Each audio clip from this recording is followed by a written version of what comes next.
Tactile has had the chance to play with the HTC Radar phone now for the past 4 days and is ready for her review. The HTC Radar runs Microsoft Windows Phone 7.5 Mango chipset, and the processor is a Snapdragon CPU 1 GHz Scorpion with the Adreno 205 GPU. The HTC Radar, to begin with, is fluid. I mean very fluid. Just look at the way this scrolls. That Windows Mango is really the next biggest thing, but Windows Phone 7 Mango is so well optimized that this phone never shuts off. It has no bugs, and that means really that the phone will never restart. The live tile view is amazing and it's a delight to use. This People Hub is just awesome. Tactile loves this. A good 8 out of 10 bots to the HTC Radar for the OS and processor. HTC Radar sports a 3.8-inch S-LCD display with the screen resolution of 480 by 800 pixels and a pixel density of about 246 per inch. Quite sexy. The touchscreen, as you can see, is capacitive, and the phone, it just looks great even under sunlight.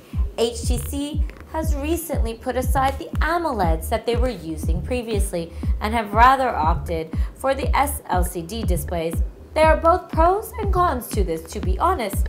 The AMOLED and Super AMOLED displays are undoubtedly the brightest and most vibrant in the smartphone market today. Besides which, the AMOLED displays also provide better battery life, technically. But having said that, if we scroll through this, the displays on the HTC is by no means bad. In fact, I think it looks pretty darn good on this baby. Though, since the OS itself incorporates a lot of black and whites, it would have been nicer maybe to have denser pixels and more brightness and contrast on the screen. On a last note for this, Tactile thinks that the size of this phone and its display bang on in terms of comfort. Tactile gives the display 7 out of 10 bots. Windows Phone Mango provides a refreshing new way to look at and organize your multimedia, be it photos, music, or video.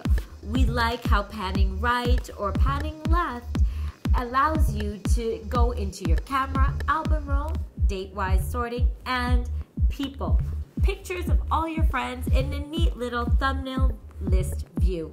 Within the people section, you're also able to view all your friends' pictures from Facebook and Twitter, all integrated right here. You can change the currently playing video's aspect ratio, fast forward and rewind the video. The video player, however, does not support Xvid or DivX, which really sucks. So if you're importing AVIs or other formats, you'll have to use Zune on your PC because that will only convert them to the MP4s before you can view them.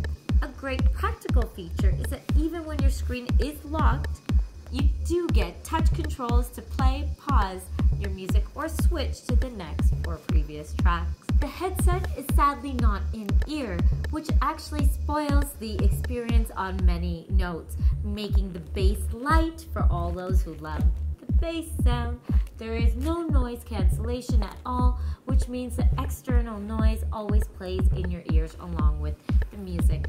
Tactile does not like this. A relief though is that the headset has audio controls, as you see here. This allows you to increase or decrease the volume, switch tracks, and receive or end calls. But the headset really could have been better. A major disappointment is the lack of sharing media via Bluetooth. The multimedia capabilities of the HTC Radar will be given 6 spots out of 10 by Tactile. The camera on the HTC Radar is a 5 megapixel and also comes with an autofocus and an LED flash, as you can see here. The flash can be used as a video light as well. So let's talk about the positives first, because that's what Tactile likes. The camera has a shutter key, which makes it easier to quickly adjust, focus, and shoot. Besides this, when the camera is in standby mode, You have quick access to the camera just by pressing and holding the shutter key, and it will straight away take you to the camera app. This works out great. The camera app also offers quite a few setting presets such as macro, landscape, and portrait. Now, the downsides. To begin with, TechDoll honestly feels that 5 megapixels in today's day and age is just not good enough. I mean, it's just not up to par. We would want at least an 8 megapixel, if not more. The camera quality is also disappointing with a lot of digital noise and grain, as you can see right here in this picture. A lot of detailing actually gets lost too. Video quality is technically 720p HD at 30 FPS, but the lack of detail in the video really turns TechDoll off. TechDoll gives the HTC Radar a 5 out of 10 bots for camera quality. By now, you guys must be thinking that the HTC is not such a great phone. Well, I am here to dispel that now because we have entered a zone where TechDoll really likes this phone. The aluminum unibody design makes it easy to hold. It's lightweight. I like it. With the ever-increasing display screens on most new handsets, TechDoll thinks the Radar gets this size. It's just the right size for easy viewing of web pages, and it fits into the pocket of all you boys out there. TechDoll would like to specially mention here that the battery life on the Radar is excellent. Considering new phones that eat up your battery life with their monstrous screens, I think HTC has got it right with this one. The phone's speaker, however, could have been placed in a better position. If placed face up on your bed, perhaps, it would be hard to actually hear the phone ringing. TechDoll overall really likes the HTC in this department and would allot it 9 out of 10 bots. That's my word on the HTC Radar then. Click on the next video to check out the final verdict. See you there.